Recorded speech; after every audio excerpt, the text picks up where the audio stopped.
Guys, ഇന്ന് നമ്മൾ നോക്കാൻ പോകുന്നത് കമ്പയറിങ് ക്വാണ്ടിറ്റീസ് എൻ്റെ കോമ്പൗണ്ട് ഇൻട്രസ്റ്റ് എന്ന് പറഞ്ഞ ടോപ്പിക്കാണ് ഇന്ന് നമ്മൾ നോക്കാൻ പോകുന്നത്. അപ്പോൾ ആദ്യം തന്നെ കോമ്പൗണ്ട് ഇൻട്രസ്റ്റ് എന്താണെന്ന് നോക്കാം. നമ്മൾ സിമ്പിൾ ഇൻട്രസ്റ്റ് എന്താണെന്ന് പഠിച്ചു. അപ്പോൾ അതിൽ കൂടെ വരുന്നത് തന്നെയാണ് ഈ കോമ്പൗണ്ട് ഇൻട്രസ്റ്റ്. കോമ്പൗണ്ട് ഇൻട്രസ്റ്റ് എന്ന് പറഞ്ഞാൽ നമ്മൾ സിമ്പിൾ ഇൻട്രസ്റ്റിൽ എന്താ ചെയ്തത്, ഒരു ഇനിഷ്യൽ പ്രിൻസിപ്പൽ ഉണ്ടായിരുന്നു. അതിൽ നമുക്ക് റേറ്റ് വെച്ചിട്ട് ഇത്ര പെർസെൻറ്റേജ് ഇയർലി കൂടിക്കൊണ്ടിരുന്നു. ഇവിടെ വരുമ്പോൾ അതിൻ്റെ അക്യുമുലേഷൻ ഇൻട്രസ്റ്റ് ആണ് നമുക്ക് കൂടുന്നത്. അതായത് ഒരു വർഷം നമുക്കിപ്പോൾ ഒരു ഇൻട്രസ്റ്റ് കിട്ടിയാൽ രണ്ടാമത്തെ വർഷം ആകുമ്പോൾ ആദ്യത്തെ പ്രിൻസിപ്പളിൻ്റെ ഇൻട്രസ്റ്റ് വരും. പിന്നെ നമുക്ക് ആദ്യത്തെ വർഷം കിട്ടിയ ഇൻട്രസ്റ്റിൻ്റെ വീണ്ടും ഇൻട്രസ്റ്റ് വരും. അങ്ങനെ അക്യുമുലേഷൻ കൂടി പോകുന്നതിനെ പറയുന്ന പേരാണ് കോമ്പൗണ്ട് ഇൻട്രസ്റ്റ്. അത് നമ്മൾ ചെയ്യുമ്പോൾ എങ്ങനെയാണെന്ന് പഠിക്കാം. അപ്പോൾ അതിനു വേണ്ടി ആദ്യം കോമ്പൗണ്ട് ഇൻട്രസ്റ്റ് എന്താണെന്ന് അടുത്ത് നോക്കാം. നമ്മളിപ്പം ആദ്യം ഞാൻ നേരത്തെ പറഞ്ഞതുപോലെ തന്നെ എന്ത് ചെയ്യാൻ പോവാണ്, ഇവിടെയും ഒരു ബാങ്ക് കൺസിഡർ ചെയ്യാം. ഞാനിപ്പോൾ ഇവിടെയും ഡെപ്പോസിറ്റിൻ്റെ കാര്യം തന്നെ ആദ്യം പറഞ്ഞുതരാം. ഡെപ്പോസിറ്റ് ചെയ്യുമ്പോൾ എങ്ങനെ വരുമെന്ന്. ഇതൊരു ബാങ്കാണ്. ഈ ബാങ്കിൽ ഞാൻ ഡെപ്പോസിറ്റ് ഇടുവാണ്. ഡെപ്പോസിറ്റ് ഒരു 1000 രൂപ, നേരത്തെ പോലെ തന്നെ ഒരു 1000 രൂപ ഡെപ്പോസിറ്റ് ഇടുവാണ്. ഞാൻ 1000 രൂപ ഡെപ്പോസിറ്റ് ഇട്ടു. അവർ എൻ്റെ അടുത്ത് എന്താ പറഞ്ഞത്, എൻ്റെ അടുത്ത് നേരത്തെ പോലെ തന്നെ എനിക്ക് ഒരു റേറ്റ് ഓഫ് ഇൻട്രസ്റ്റ് തരാമെന്ന് പറഞ്ഞു. ഞാൻ റേറ്റ് ഓഫ് ഇൻട്രസ്റ്റ് പറഞ്ഞു തരാൻ എളുപ്പത്തിൽ ഞാൻ 10% എന്ന് തന്നെ എടുക്കുവാണ്. 10% അവരെനിക്ക് എന്ത് തരാമെന്ന് പറഞ്ഞു, റേറ്റ് ഓഫ് ഇൻട്രസ്റ്റ് തരാമെന്ന് പറഞ്ഞു. ഞാൻ ഈ എമൗണ്ട് ടോട്ടൽ ഓഫ് 3 ഇയറിലത്തേക്കാണ് അവിടെ ഡെപ്പോസിറ്റ് ചെയ്യണത്. അങ്ങനെയാണെങ്കിൽ സിമ്പിൾ ഇൻട്രസ്റ്റിൽ എങ്ങനെ വരുമെന്ന്, നമ്മൾ സിമ്പിൾ ഇൻട്രസ്റ്റിൽ 5 ഇയർ ആണ് നോക്കിയാൽ ഇവിടെ 3 ഇയറേ നോക്കുന്നുള്ളൂ. അപ്പോൾ സിമ്പിൾ ഇൻട്രസ്റ്റിൽ അത് എങ്ങനെയാണ് വന്നതെന്ന് നമുക്ക് ഓർമ്മയുണ്ട്. നമുക്കത് കോമ്പൗണ്ട് ഇൻട്രസ്റ്റിൽ എങ്ങനെ വരുമെന്ന് നോക്കാം. കോമ്പൗണ്ട് ഇൻട്രസ്റ്റിൽ വരുമ്പോൾ ഞാൻ അവിടെ ഇതേപോലെ first year, second year, third year തന്നെ കൊടുക്കുകയാണ്. അപ്പോൾ ഫസ്റ്റ് ഇയറിൽ എനിക്ക് എന്ത് കിട്ടും, ഈ 1000 രൂപ എനിക്ക് കിട്ടും. 1000 രൂപ കൂടാതെ എനിക്ക് എന്ത് കിട്ടും, 1000ൻ്റെ 10% കൂടെ കിട്ടും. അപ്പോൾ 1000ൻ്റെ 10% എന്ന് പറയുമ്പോൾ 1000 × 10/100. 10/100 ഇവിടെ നിന്ന് ഓരോ 0 കട്ടായി പോവും. ഇവിടെ നിന്ന് ഓരോ 0 കട്ടായി പോകുമ്പോൾ എത്ര കിട്ടും, 100 എന്ന് കിട്ടും. അപ്പോൾ 1000ൻ്റെ 10% എന്ന് പറഞ്ഞാൽ 100 ആണ്. അപ്പോൾ 100ഉം കൂടെ എനിക്ക് എന്ത് കിട്ടും, ഫസ്റ്റ് ഇയറിൽ കിട്ടും. അപ്പോൾ ഇത് തന്നെയാണ് നമ്മൾ സിമ്പിൾ ഇൻട്രസ്റ്റിൻ്റെ ആദ്യം ചെയ്തത്. അപ്പോൾ ഫസ്റ്റ് ഇയർ നോക്കുമ്പോൾ നമുക്ക് എന്തില്ല, സിമ്പിൾ ഇൻട്രസ്റ്റ് ആയാലും കോമ്പൗണ്ട് ഇൻട്രസ്റ്റ് ആയാലും ഒരു മാറ്റമില്ല. രണ്ടിലും ഒരേപോലെ തന്നെയാണ് നമുക്ക് ആൻസർ കിട്ടുന്നത് ഫസ്റ്റ് ഇയർ കേസ് വരുമ്പോൾ. ഇനി രണ്ടാമത്തെ ഇയറിലോട്ട് കിടക്കുമ്പോഴാണ് ഇവിടെ മാറ്റം വരുന്നത്. എന്ന് പറയുമ്പോൾ ഈ 1000 രൂപ നമുക്ക് എന്തായാലും രണ്ടാമത്തെ കിട്ടും. ഈ 1000 നമുക്ക് എന്തായാലും രണ്ടാമത്തെ ഇയറും കിട്ടും. ഈ 1000 കിട്ടും, പിന്നെ ഈ 100ഉം കിട്ടും. ഇതാണ് നമുക്ക് ഫസ്റ്റ് ഇയറിൽ അവസാനം കിട്ടുന്ന 1700 ഇങ്ങനെ എഴുതിയിരിക്കുന്നത്. ഇനി എന്ത് ചെയ്യും, ഈ 1000ൻ്റെ 10% കിട്ടും. അപ്പം വീണ്ടും ഒരു 100ഉം കൂടെ കിട്ടൂലേ. ഇനി ഇതാണ് ഇപ്പോൾ സിമ്പിൾ ഇൻട്രസ്റ്റ്. ഇനി കോമ്പൗണ്ട് ഇൻട്രസ്റ്റ് ആക്കണതെന്ന് പറഞ്ഞാൽ ഇവിടെ നമുക്ക് ആദ്യത്തെ ഇയർ ഇൻട്രസ്റ്റ് ആയിട്ട് ഒരു 100 കിട്ടിയില്ലേ, അതിൻ്റെ 10% കൂടെ വീണ്ടും കിട്ടും. അപ്പോൾ നമുക്ക് 100ൻ്റെ 10% എന്തായാലും 100 × 10/100 ചെയ്യുമ്പോൾ 2 0 ക്യാൻസൽ ആയി ഇപ്പോൾ എത്ര കിട്ടും, 10 എന്ന് കിട്ടും. അപ്പോൾ ഇവിടെ ഒരു 10 രൂപയും കൂടെ എക്സ്ട്രാ കിട്ടും. അപ്പോൾ എന്താ കോമ്പൗണ്ട് ഇൻട്രസ്റ്റ് വന്നപ്പോൾ എന്ത് കിട്ടി, 1000 2 1 0. ഇത്രയാണ് നമുക്ക് കിട്ടുന്നത്. നമുക്ക് സിമ്പിൾ ഇൻട്രസ്റ്റ് ആയിരുന്നപ്പോൾ എത്ര കിട്ടിയുള്ളൂ, 1200 കിട്ടിയുള്ളൂ. ഇപ്പം ഇതിൽ എന്ത് ചെയ്തു, ഒരു 10 എക്സ്ട്രാ കിട്ടി. ഇനി നമുക്ക് ഒരു പ്രാവശ്യം കൂടെ നോക്കാം.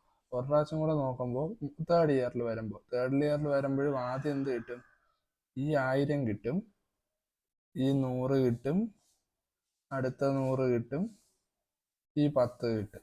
ഇത്രയാണ് നമ്മൾ സെക്കൻഡ് ഇയറിൽ കിട്ടുന്നത്.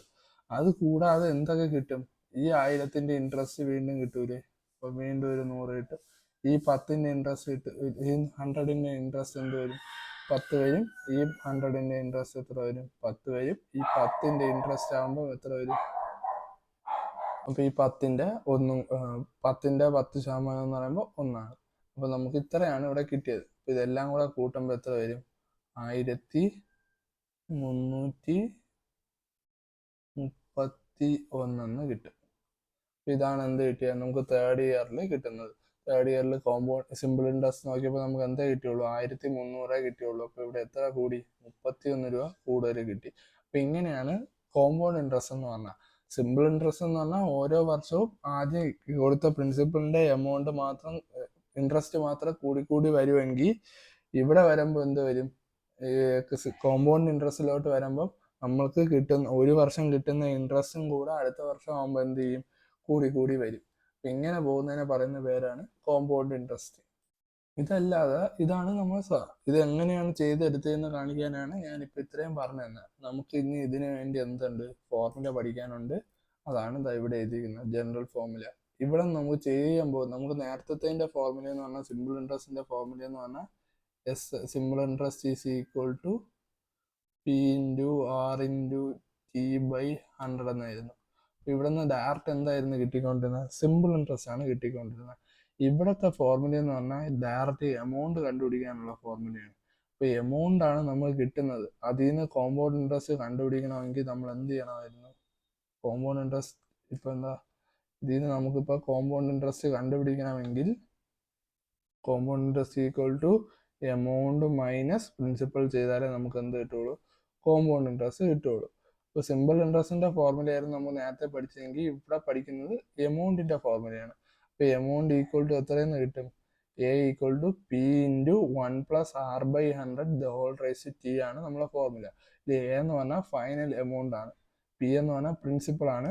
നേരത്തെ പറഞ്ഞ പ്രിൻസിപ്പൾ തന്നെയാണ്. നമ്മൾ എത്ര രൂപയാണ് ഡെപ്പോസിറ്റ് ചെയ്യുന്നത് അല്ലെങ്കിൽ കടം വാങ്ങിക്കുന്നത്, അതാണ് ഇവിടുത്തെ പി. പിന്നെ വരുന്നത് ആർ. ആർ എന്ന് പറഞ്ഞാൽ റേറ്റ് ഓഫ് ഇൻട്രസ്റ്റ് ആണ്. പിന്നെ ടി എന്ന് പറഞ്ഞാൽ ടൈം പീരീഡ് ആണ്, ടൈം ഓഫ് ഇയർ, എത്ര വർഷം എടുക്കുന്നു എന്ന് കാണിക്കുന്നതാണ് ടി. ഇതാണ് നമ്മളെ കോമ്പൗണ്ട് ഇൻട്രസ്റ്റിന്റെ ഫോർമുല. എൻ്റെ ഒരു അഭിപ്രായത്തിൽ ഫോർമുലയെക്കാളും എളുപ്പം ഇങ്ങനെ ചെയ്യാനാണ് കുറെ കൂടെ എളുപ്പം എന്നാണ് എനിക്ക് തോന്നുന്നത്. പക്ഷേ ഇവിടെ 10 എടുത്തുകൊണ്ടാണ് ഇത്ര എളുപ്പം കിട്ടിയത്, അല്ലെങ്കിൽ ഇത്ര എളുപ്പം കിട്ടത്തില്ല. എന്നാലും ഇത് വെച്ച് നോക്കുമ്പോൾ വലുതൊക്കെ ആണെങ്കിൽ ഇങ്ങനെ ചെയ്യുന്നതാണ് കുറെ കൂടെ എളുപ്പം എന്നാണ് എനിക്ക് തോന്നുന്നത്. ഫോർമുല മൾട്ടിപ്ലിക്കേഷൻ അത്രയും സ്ട്രോങ് ആണെങ്കിൽ ഇത് ഫോർമുല വെച്ച് ചെയ്യണത് പെട്ടെന്ന് ആൻസർ കിട്ടണം. നമുക്ക് കുറച്ച് ക്വസ്റ്റ്യൻസും കൂടെ വർക്കൗട്ട് ചെയ്ത് നോക്കാം. അപ്പോൾ നമുക്ക് ആദ്യത്തെ ക്വസ്റ്റ്യനിലേക്ക് പോവാം. ആദ്യത്തെ ക്വസ്റ്റ്യനിൽ പറയുന്നത് എന്താണ്, പ്രിൻസിപ്പൽ തന്നിട്ടുണ്ട്, റേറ്റ് തന്നിട്ടുണ്ട്, ടൈം കണ്ടിട്ടുണ്ട്. ആനുവൽ കോമ്പൗണ്ടിങ് ആണ്. ഞാനിപ്പം ഈ ക്വസ്റ്റ്യൻ സെൻസ് ആയിട്ട് എടുത്തില്ല, ജസ്റ്റ് കാര്യങ്ങൾ മാത്രം അറിയുന്ന വിധത്തിൽ എടുത്തതാണ്. അപ്പോൾ ഈ കോമ്പൗണ്ടിങ് തന്നെ നമുക്ക് കുറേ രീതിയിൽ ചെയ്യാം. അതിൽ ഫസ്റ്റ് വണ്ണാണ് ആനുവൽ കോമ്പൗണ്ടിങ്. ആനുവൽ കോമ്പൗണ്ടിങ് എന്ന് പറഞ്ഞാൽ നമ്മൾ സാധാ ഫോർമുലയിൽ ഇട്ട് കൊടുത്താൽ മതി, അതിൽ വേറെ വ്യത്യാസമൊന്നും വരുന്നില്ല. അപ്പോൾ സാധാ കോമ്പൗണ്ടിങ് ചെയ്യാനായിട്ട് നമ്മൾ എന്ത് തന്നെ ഉപയോഗിക്കുന്ന, എ ഈക്വൽ ടു എന്തുപയോഗിക്കും, P into 1+r/100 the whole raise to T തന്നെയാണ് നമ്മൾ ഉപയോഗിക്കുന്നത്. ഇതിലെന്തെടുക്കും, ഓരോന്നും ഇട്ട് കൊടുക്കും. പി എത്രയാണ് ഇവിടെ 1000 ആണ്, 1000 ഇട്ട് കൊടുക്കാം. 1+5/100 ദി ഹോൾ റൈസ് ടു 3 എന്ന് വരും. ഇതിനെ നമുക്ക് എങ്ങനെ എഴുതാം, 1000 ഇൻറ്റു ഈ 1നെ എനിക്ക് എന്ത് ചെയ്യാം, 1 എന്ന് പറയണത് എനിക്ക് എങ്ങനെ എഴുതാം, 100/100 എന്ന് എഴുതി കൂടി. 100 കൂടെ ഡിവൈഡ് ചെയ്ത് എന്ത് തന്നെ കിട്ടും, 1 എന്ന് കിട്ടും. ഞാൻ ഇവിടെ 100/100 എന്ന് എടുക്കാൻ കാരണം ഇവിടുത്തെ ഡിനോമിനേറ്റർ എന്താണ്, 100 ആണ്. അതുകൊണ്ട് അതിന് സെയിം ആവുന്ന രീതിയിൽ ഇതിന്റെ ഡിനോമിനേറ്ററിനെ മാറ്റുന്നതാണ്. അപ്പോൾ 100/100 എന്ന് എടുക്കാം. അപ്പോൾ 100/100 എന്ന് എടുക്കുമ്പോൾ ഇവിടെ എന്ത് വരും, 100/100 പ്ലസ് 5/100 ദി ഹോൾ ക്യൂബ് എന്ന് വരും. അപ്പോൾ നമുക്ക് ഇനി ബാക്കി എന്ത് കിട്ടും, equal to 1000 into 105/100 the whole cube എന്ന് കിട്ടും. ഇതിനെ നമുക്ക് എങ്ങനെ എഴുതാം, 1000 ഇൻറ്റു 105/100 ഇൻറ്റു 105/100 ഇൻറ്റു 105/100 എന്ന് എഴുതാം. ഇതിനെ രണ്ടിനെയും വേണമെങ്കിൽ നമുക്ക് 5 കൊണ്ട് ഡിവൈഡ് ചെയ്യാം. 5 കൊണ്ട് ഡിവൈഡ് ചെയ്യുമ്പോൾ എന്ത് കിട്ടും, ഇവിടെ 20 എന്ന് കിട്ടും, ഇവിടെ 21 എന്ന് കിട്ടും. അങ്ങനെയും നമുക്ക് വേണമെങ്കിൽ ഡിവൈഡ് ചെയ്യാം. 21/20/21 എന്ന് ഡിവൈഡ് ചെയ്യാം.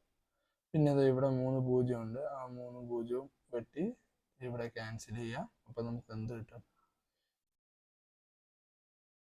നമുക്ക് എന്തിരുന്നാണ് ആൻസർ കിട്ടുന്നത്, 21 ദി ഹോൾ ക്യൂബ് ബൈ 8 എന്ന് കിട്ടും.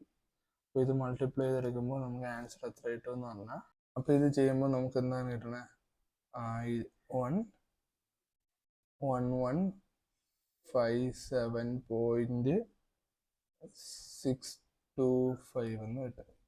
അപ്പോൾ നമുക്ക് ഇവിടെ നിന്ന് എമൗണ്ട് എത്ര കിട്ടി? എമൗണ്ട് ഈക്വൽ ടു 1157.625 എന്ന് കിട്ടി. അപ്പോൾ നമുക്ക് കോമ്പൗണ്ട് ഇൻട്രസ്റ്റ് കണ്ടുപിടിക്കണമെങ്കിൽ എന്ത് ചെയ്യണം? എമൗണ്ട് മൈനസ് എന്ത് ചെയ്താൽ മതി? പ്രിൻസിപ്പൾ ചെയ്താൽ മതി. ഇപ്പോൾ പ്രിൻസിപ്പൾ എത്രയാണ്? 1000 ആണ്. അപ്പോൾ ഇവിടെ എത്ര കിട്ടും? 157.625 എന്ന് കിട്ടും. അപ്പോൾ ഇങ്ങനെയാണ് നമുക്ക് എന്ത് ചെയ്യുന്നത്? കോമ്പൗണ്ട് ഇൻട്രസ്റ്റിൻ്റെ കണക്ക് ചെയ്യുന്നത്. ഇതല്ലെങ്കിൽ ഞാൻ ആദ്യം പറഞ്ഞ മെത്തേഡ് വെച്ചായാലും ചെയ്യാം. അത് ഞാൻ എങ്ങനെയാണ് ഇത് വരുന്നതെന്ന് പറഞ്ഞു തരാൻ വേണ്ടി എടുത്തതാണ്. ആ മെത്തേഡ് ഉപയോഗിച്ചായാലും നമുക്ക് എന്ത് തന്നെ കിട്ടും? ഇതേപോലെ ഓരോന്നിൻ്റെ ആൻസർ എളുപ്പത്തിൽ കണ്ടുപിടിക്കാൻ പറ്റും. അടുത്ത ക്വസ്റ്റ്യനിൽ പറയുന്നതെന്ന് പറഞ്ഞാൽ ക്വാർട്ടർലി ആണ്. ക്വാർട്ടർലി കോമ്പൗണ്ടിങ് ആണ് അടുത്തൊരു ക്വസ്റ്റ്യനിൽ പറയുന്നത്.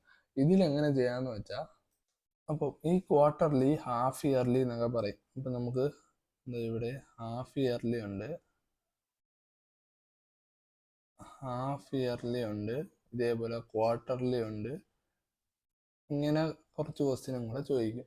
ഈ നമുക്കിപ്പം നമ്മൾ ആദ്യം നോക്കിയത് ആനുവലി ആണ്. അപ്പോൾ ആനുവലിയിൽ നമ്മൾ എന്താ ചെയ്തത്? നമ്മൾ ഈ ഫോർമുലയിൽ മാറ്റമൊന്നും വരുത്തിയില്ല. നമുക്ക് സാധായിട്ട് കൊടുത്തു. അതായത് P into 1+r/100 the whole raise to ടിയിൽ തന്നെ കൊടുത്തു. അപ്പോൾ നമുക്ക് ഹാഫ് ഇയർലിയിൽ വരുമ്പോൾ ഇതെന്താവും? ഇതിപ്പോൾ ഒരു വർഷത്തെ കണക്കിലാണ് ഈ ഫോർമുല. അപ്പോൾ ഇവിടെ എന്താവും? ടി എന്ന് പറയുന്നത് എന്താവും? ഹാഫ് ഇയർലി, ഓരോ അര വർഷം കൂടുമ്പോഴും നമ്മൾ ഇത് നോക്കി പോവാണ്. അപ്പോൾ ഈ ടി എന്താവും? ടി ഇൻറ്റു 2 വരും. ടി ഇൻറ്റു 2 ആവും. ഹാഫ് ഇയർലി ആവുമ്പോഴാണ്, ഇത് ഹാഫ് ഇയർലിലോട്ട് ആകുമ്പോഴാണ് ഇതിലെന്ത് മാറ്റം വരും? ടി ഇൻറ്റു 2 ആവും. അത് മാത്രമല്ല, ഈ റേറ്റ് എന്താവും? റേറ്റ് അതിൻ്റെ പകുതിയായിട്ട് മാറും. അപ്പോൾ ടി ഇൻറ്റു 2 ആവും, റേറ്റ് എന്താവും? പകുതിയിലോട്ട് മാറും. അപ്പോൾ ക്വാർട്ടർലിയിലോട്ട് മാറുമ്പോൾ എന്താവും? റേറ്റ് ബൈ 4 ആവും. ടി എന്താവും? ടി ഇൻറ്റു 4 ആവും. ഇതാണ് നമുക്ക് ഇവിടെ വരുന്ന വ്യത്യാസം. അപ്പോൾ ഹാഫ് ഇയർലി ചോദിച്ചാൽ എന്ത് ചെയ്താൽ മതി? തന്നിരിക്കുന്ന റേറ്റിന്റെ പകുതി എടുത്താൽ മതി, 6 ആയിട്ട്. ടി ആയിട്ട് എന്തെടുക്കണം? ടി ഇവിടെ 2 ആണ് തന്നിരിക്കണമെങ്കിൽ ഇൻറ്റു 2 കൂടെ എടുക്കണം. അതേപോലെ ക്വാർട്ടർലി ആകുമ്പോൾ ബൈ 8, റേറ്റ് എത്രയാണോ തന്നിരിക്കണത് അതിൽ നിന്ന് ബൈ 4 എടുത്താൽ മതി, നമുക്ക് ക്വാർട്ടർലിയിൽ ചെയ്യാനുള്ള റേറ്റ് കിട്ടും. അതേപോലെ ടി എത്രയാണോ തന്നിരിക്കണത് അതേ ഇൻറ്റു 4 ചെയ്താൽ മതി. അപ്പം ക്വാർട്ടർലി ചെയ്യാനുള്ള ടൈം പീരീഡും ആവും. അപ്പം നമുക്ക് ഈ ക്വസ്റ്റ്യൻ എങ്ങനെയാണെന്ന് പറഞ്ഞാൽ ചെയ്ത് നോക്കാം. അപ്പോൾ നമുക്കിത് ചെയ്ത് നോക്കാം. നമുക്ക് ആദ്യം എമൗണ്ട് ഈക്വൽ ടു, ഞാൻ സാധാ ഫോർമുലയാണ് എഴുതുന്നത്, P into 1+r/100 the whole raise to T എന്ന് കൊടുത്തു. ഇവിടെ എന്താണ്? ക്വാർട്ടർലി ആണ്. അപ്പോൾ ആർ എന്താവും? ആർ ഈക്വൽ ടു ഇവിടെ 8 ആണ് തന്നിങ്ങനെ. അപ്പോൾ 8/4 എടുക്കണം. അപ്പോൾ എത്ര കിട്ടും? 2 എന്ന് കിട്ടും. ഇനി അതേപോലെ ടി എന്താവും? ടി ഇവിടെ എത്രയാ? 2 ഇയർ ആണ് തന്നിങ്ങനെ. അപ്പോൾ ക്വാർട്ടർലി ആകുമ്പോൾ ടി ഇൻറ്റു 4 ആവും. റൈസ് ടു 8 എന്നാവും. അല്ല, റൈസ് ടു 8 ഇല്ല, 8 എന്നാവും. അപ്പോൾ നമുക്ക് ഇത്രയും കിട്ടി. ഇനി നമുക്ക് ഫോർമുലയിൽ കൊടുക്കാം. അപ്പോൾ എ ഈക്വൽ ടു, നമുക്ക് എ ആണ് കണ്ടുപിടിക്കാനുള്ളത്. എ ഈക്വൽ ടു എന്ത് വരും? പി എത്ര തന്നെ? 2000 തന്നെ ഇൻറ്റു 1+r എത്രയായി? r 2 ആയി. അപ്പോൾ 2/100 ദി ഹോൾ റൈസ് ടു എത്രയെന്ന് വരും? 8 എന്ന് വരും. അപ്പോൾ ഇത് വീണ്ടും ചെയ്യുമ്പോൾ എന്തെന്ന് കിട്ടും? 2000 ഇൻറ്റു, ഞാനിത് പറഞ്ഞു ഇതിനെ നമുക്ക് എങ്ങനെ മാറ്റാമെന്ന് പറഞ്ഞു, 100/100 എന്ന് മാറ്റാമെന്ന് പറഞ്ഞു. അപ്പോൾ ഇവിടെ എത്ര കിട്ടും? 102/100 ദി ഹോൾ റൈസ് ടു 8 എന്ന് വരും. അപ്പോൾ ഇവിടെ റൈസ് ടു 8 ഒക്കെ ചെയ്യാൻ നമുക്ക് പാടാണ്. അപ്പോൾ നമുക്ക് ഇങ്ങനത്തെ ക്വസ്റ്റ്യൻ മാക്സിമം ചോദിക്കത്തില്ല. ചോദിക്കണമെങ്കിൽ ഇവിടെ 1 വല്ലതും ആയിട്ടായിരിക്കും ചോദിക്കുന്നത്. ഇപ്പോഴത്തെ പോർഷനിൽ ഈ ചാപ്റ്റർ, ഈ ക്വാർട്ടർലി ഉണ്ടോ എന്ന് എനിക്ക് ഓർമ്മയില്ല. ഹാഫ് ഇയർലി ആണ് കൂടുതലും ചോദിച്ച് കണ്ടിട്ടുള്ളത്. ഹാഫ് ഇയർലി ആണെങ്കിൽ ഇവിടെ എന്ത് വന്നേനെ? 4 വന്നേനെ. എനിക്ക് ഇവിടെ /2 വന്നേനെ. /2 എന്ന് പറയുമ്പോൾ ഇവിടെയും 4 വന്നേനെ. അപ്പം ഇത് അങ്ങനെ ചോദിച്ച് കണ്ടിട്ടില്ല, പക്ഷേ ചോദിക്കാൻ ചാൻസ് ഉള്ള കണക്കാണ്. അപ്പോൾ ഇത് എങ്ങനെയാണെന്നും കൂടെ അറിഞ്ഞു വയ്ക്കാൻ വേണ്ടിയാണ് ഞാൻ ഈ ഒരു കണക്കും കൂടെ ഇതിലോട്ട് ഇൻക്ലൂഡ് ചെയ്തത്. അപ്പോൾ ഇതിൽ ആൻസർ എത്ര കിട്ടുമെന്ന് പറഞ്ഞാൽ 2339.8 എന്നായിരിക്കും ഇതിൻ്റെ ആൻസർ കിട്ടുന്നത്. 2339.8 എന്നാണ് നമുക്ക് ഇതിൻ്റെ ആൻസർ കിട്ടുന്നത്. അപ്പം ഇതിൽ യൂണിറ്റ് ആണ് ഇമ്പോർട്ടൻ്റ്. അപ്പോൾ എല്ലാവരും യൂണിറ്റ് ഇടാൻ മറക്കരുത്. ഇനി നമുക്കിവിടെ കണ്ടുപിടിക്കാൻ കോമ്പൗണ്ട് ഇൻട്രസ്റ്റും കൂടെ കണ്ടുപിടിക്കാം. അപ്പോൾ കോമ്പൗണ്ട് ഇൻട്രസ്റ്റ് എങ്ങനെ കണ്ടുപിടിക്കും?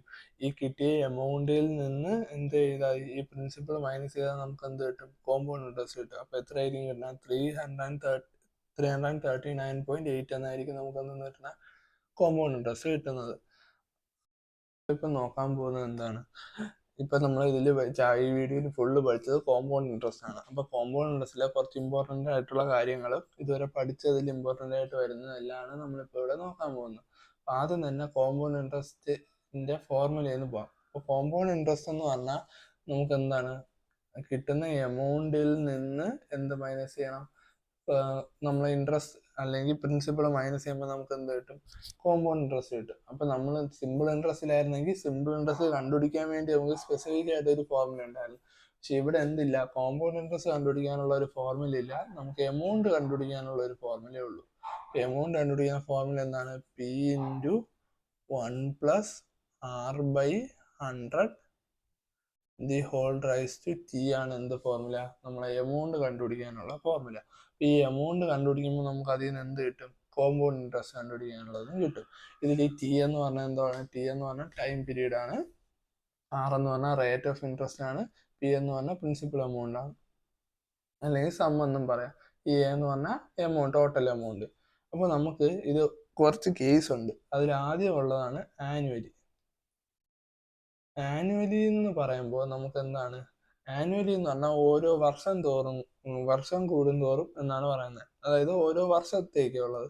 ഈ ആനുവലി വരുമ്പോൾ നമുക്കിവിടെ എല്ലാ കണക്കിലും ഈ ഫോർമുല തന്നെയാണ് നമുക്ക് ഉപയോഗിക്കാൻ പറ്റുന്നത്. പക്ഷെ ഓരോന്ന് വരുമ്പോഴും ഓരോ കണ്ടീഷൻ നമ്മളിവിടെ അപ്ലൈ ചെയ്യണം. കാരണം നമുക്ക് ഇവിടെ ഉള്ള ആറും Tയും എപ്പോഴും എന്ത് തരുള്ളൂ?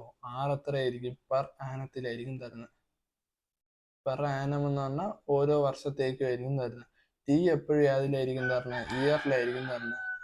അപ്പോൾ പെർ ആനത്തിലും ഇയറിലും ആയിരിക്കും നമുക്ക് എന്ത് തരുന്നത്? ക്വസ്റ്റ്യനിൽ തരുന്നത്. അപ്പോൾ അതിനനുസരിച്ച് നമ്മൾ ഇവിടെ എന്ത് ചെയ്യണം? കുറച്ച് ചേഞ്ചസ് കൊണ്ടുവരണം. നമ്മളിപ്പോൾ ഓരോന്ന് കണ്ടുപിടിക്കാം. ഇത് ഇത്രയും ഇതേ ആറും T ഇതേപോലെ തന്നിട്ട് നമ്മുടെ അടുത്ത് പറയും ഹാഫ് ഇയർലി കണ്ടുപിടിക്കാൻ, ക്വാർട്ടർലി കണ്ടുപിടിക്കാൻ, ആനുവലി കണ്ടുപിടിക്കാനൊക്കെ പറയുമ്പോൾ നമുക്ക് കുറച്ച് ചേഞ്ചസ് കൊണ്ടുവരണം. അപ്പൊ ആനുവലിയിൽ വരുമ്പോൾ ഉള്ള ചേഞ്ചസ് ഒന്നുമില്ല. R എന്ത് തന്നെയാണ്? R തന്നെയാണ്. T എന്ത് തന്നെ? T തന്നെയാണ്. അപ്പൊ ഈ ഫോർമുല ഏതിന്റെ ഫോർമുലയാണ്? ഈ ഫോർമുല എന്ന് പറഞ്ഞാൽ ആനുവലിയിലെ ഫോർമുലയാണ് നമ്മളിവിടെ തന്നേക്കുന്നത്. ഇനി ഇതിപ്പം ഒരു ഹാഫ് ഇയർലി ആകുമ്പോൾ നമുക്കിതിൽ എന്തൊക്കെ മാറ്റം വരുമെന്ന് നമുക്ക് നോക്കാം. ഹാഫ് ഇയർലി ആകുമ്പോൾ റേറ്റ് R എന്താവും? റേറ്റ് എന്ന് പറഞ്ഞാൽ ഒരു വർഷത്തേക്കുള്ള റേറ്റ് ആയിരിക്കും തരുന്നത്. ഒരു വർഷത്തേക്ക് ഒരു ഇയറിന് ഓരോ ഇയർ കൂടുന്തോറും 10% എന്നോ 20% എന്നോ 8% എന്നോ 6% എന്നോ ആയിരിക്കും പറയുന്നത്. അതായത് ഓരോ വർഷത്തേക്കും ഇത്ര പെർസെൻറ്റേജ് എന്നാണ് ക്വസ്റ്റ്യനിൽ പറയുന്നത്. അപ്പം നമ്മളിവിടെ ഹാഫ് ഇയർലി എടുക്കുമ്പോൾ ഒരു വർഷത്തിന്റെ പകുതി, അതായത് ഒരു വർഷത്തിന് നമ്മൾ എത്രയായിട്ട് തിരിക്കും? 2 ആയിട്ട് തിരിക്കും. അപ്പൊ റേറ്റ് എത്രയായിട്ട് മാറും? ഇവിടെ 10 ഉള്ളതിന്റെ പകുതിയാവും. എത്രയും 5ഉം 5ഉം ആയിട്ട് മാറും. 5%ഉം 5% ആയിട്ട് മാറും. അപ്പൊ 5% 10ന്റെ എന്തായിട്ടാണ് പോകുന്നത്? റേറ്റിന്റെ പകുതിയായിട്ടാണ് പോകുന്നത്. അതായത് 2 ആയിട്ട് ഈക്വൽ ആയിട്ട് അങ്ങോട്ടും ഇങ്ങോട്ടും കൊടുക്കും. അപ്പൊ ഇങ്ങനെയാണ് എന്ത് പറ്റുന്നത്? റേറ്റിന് സംഭവിക്കുന്നത്. അപ്പൊ റേറ്റിന് ഇങ്ങനെ സംഭവിക്കുമ്പോൾ Tക്ക് എന്ത് സംഭവിക്കുന്നത് നമുക്കറിയാം. T എന്തായിട്ട്? T ഇപ്പം പെർ ഇയർ എന്നല്ലേ പറഞ്ഞത്. അപ്പൊ പെർ ഇയറിൽ എത്ര പ്രാവശ്യം നമുക്ക് റേറ്റ് കണ്ടുപിടിക്കണം? അല്ലെങ്കിൽ കോമ്പൗണ്ട് ഇൻട്രസ്റ്റ് എടുക്കേണ്ടി വരും. ഒരു ഇയറിൽ 2 പ്രാവശ്യം എടുക്കണ്ടേ? അപ്പൊ T എന്താവും? × 2 ആവും. T × 2 ആവും. R എന്താവും? /2 ആവും. അപ്പൊ ഇതാണ് നമ്മൾ എന്ത് വരുന്നത്? ഹാഫ് ഇയറിലേക്ക് സംഭവിക്കുന്നത്. അപ്പൊ ഇതേ സെയിം തന്നെയാണ് നമുക്ക് വരുന്നത്? ക്വാർട്ടറിലേക്കും വരുന്നത്. ക്വാർട്ടർലി എടുക്കുമ്പോൾ നമ്മൾ എന്താണ് നോക്കേണ്ടത്? ഈ സെയിം കേസാണ് നോക്കുന്നത്. അവിടെ റേറ്റ് എത്ര പ്രാവശ്യവും ഓരോ അതായത് ഒരു 12 മാസം, നമ്മൾ ഒരു ഇയറിന് എന്താവും? ഒരു ഇയറിനെ 4 ആയിട്ട് ഡിവൈഡ് ചെയ്താൽ ഇവിടെ ഒരു ഇയറിനെ നമ്മൾ എന്തായിട്ട് 4 ആയിട്ട് ഡിവൈഡ് ചെയ്തില് അതിലൊന്നാണ് ക്വാർട്ടർലി. അപ്പൊ ഇതിൽ ഓരോ പ്രാവശ്യവും നമുക്ക് എന്ത് ചെയ്യാണ്? കോമ്പൗണ്ട് ഇൻട്രസ്റ്റ് കണക്കാക്കി അതിന്റെ കൂടെ കൂട്ടി പോവുകയാണ്. അപ്പൊ റേറ്റ് എന്താവും? R/4 ആവും. അപ്പൊ ഇവിടെ 10 തന്നിട്ടുണ്ടെങ്കിൽ ഇവിടെ എന്താവും? 10/4 ആവും. ഇവിടെ എന്താവും 10/4, ഇവിടെ 10/4, ഇവിടെ 10/4. ഇങ്ങനെ ആയിരിക്കില്ല നമ്മൾ റേറ്റ് കണക്കാക്കുന്നത്. അപ്പോൾ ഇതെല്ലാം കൂടെ കൂട്ടുമ്പോൾ എന്ത് കിട്ടും നമുക്ക്? 10% എന്ന് കിട്ടും. ടോട്ടൽ റേറ്റ് ഒരു വർഷത്തേക്ക് 10%. അങ്ങനെയാണ് നമ്മൾ ഇതിനെ മാറ്റുന്നത്. അപ്പോൾ ഇവിടെ എന്തായി? 6/4 എന്ന് വന്നു. അപ്പോൾ ഇത് കാണുമ്പോൾ തന്നെ മനസ്സിലാവും ടി എങ്ങനെയാവും, ടി എന്തായിട്ട് മാറുമെന്ന് നമുക്ക് ഇത് കാണുമ്പോൾ തന്നെ മനസ്സിലാവും. ടി എത്രയാവും? ടി ഇൻറ്റു 4 ആവും. ടി ഇൻറ്റു 4 ആവും. 6/4 ആകുമ്പോൾ ടി എന്താവും? ഇൻറ്റു 4 ആവും. ഇനി അടുത്ത് വരുന്നതാണ് മന്ത്ലി. മന്ത്ലിയിൽ വരുമ്പോൾ എന്താവും? 6 എത്രയായിട്ട് ഡിവൈഡ് ചെയ്യും? ഓരോ മാസത്തേക്ക് ഡിവൈഡ് ചെയ്യുമ്പോൾ 6 എന്താവും? 12 ആയിട്ട് മാറും. ടി എന്താവും? ടി ഇൻറ്റു 12 ആയിട്ട് മാറും. അപ്പൊ 6 എന്താവും? 6/12 ആയിട്ട് മാറും. ടി എന്താവും? ഇൻറ്റു 12 ആയിട്ട് മാറും. അപ്പൊ ഇങ്ങനെയാണ് കുറച്ച് കേസ് വരുന്നത്. ഇതിൽ ആനുവലിയും ഹാഫ് ഇയർലിയും ക്വാർട്ടർലിയും മാത്രമേ ക്വസ്റ്റ്യൻ പേപ്പറിൽ കണ്ടിട്ടുള്ളൂ. അതും ഇപ്രാവശ്യം പഠിക്കാനുണ്ടോയെന്ന് അറിയത്തില്ല. കാരണം നമുക്ക് ഇപ്പോഴത്തെ സിലബസിൽ ഉണ്ടോയെന്ന് അറിയത്തില്ല. പക്ഷേ നമുക്കിപ്പം ഒരു കോമ്പറ്റേറ്റീവ് എക്സാമിനോ ഒക്കെ പോകുമ്പോൾ ഹാഫ് ഇയർലിയും ക്വാർട്ടർലിയും മന്ത്ലിയും ഒക്കെ ജോയിൻ ചെയ്യും. അപ്പം അതിനും കൂടെ കണക്കാക്കിയാണ് ഇതെല്ലാം കൂടെ ചേർത്തിട്ടുള്ള ഒരു വീഡിയോ ആയിട്ട് ചെയ്തേക്കുന്നത്. കണ്ടുപിടിക്കാൻ സിമ്പിളാണ്. എന്ത് ചെയ്യും? ഫോർമുലയിൽ ചെറിയ മാറ്റങ്ങൾ വരും. ഹാഫ് ഇയർലി ആണെങ്കിൽ 6 റേറ്റ് പകുതിയാവും, ടി ഇൻറ്റു 2 ആവും. ക്വാർട്ടർലി ആണെങ്കിൽ 6 എന്താവും? 4 ആവും, ടി എന്താവും? ഇൻറ്റു 4 ആവും. അപ്പോൾ അതേപോലെ മന്ത്ലി വരുമ്പോഴും അതേപോലെ മാറ്റങ്ങൾ സംഭവിക്കും. അപ്പോൾ ഇത്രയാണ് നമുക്ക് ഏതിൽ പഠിക്കാനുള്ള? കോമ്പൗണ്ട് ഇൻട്രസ്റ്റിൽ പഠിക്കാനുള്ളത്. ഇനി നമുക്ക് പ്രോഫിറ്റ് ആൻഡ് ലോസിൻ്റെ തന്നെ പ്രോഫിറ്റ് ആൻഡ് ലോസിൻ്റെ കുറച്ച് കാര്യങ്ങളും കൂടെ പഠിക്കാനുണ്ട്. അതും കൂടെ ആകുമ്പോഴേ പെർസെൻറ്റേജ് എന്ന് പറയുന്ന ഫുൾ ഇത് കംപ്ലീറ്റ് ആവത്തുള്ളൂ. അപ്പോൾ അത് അടുത്തൊരു വീഡിയോയിൽ നമുക്ക് നോക്കാം.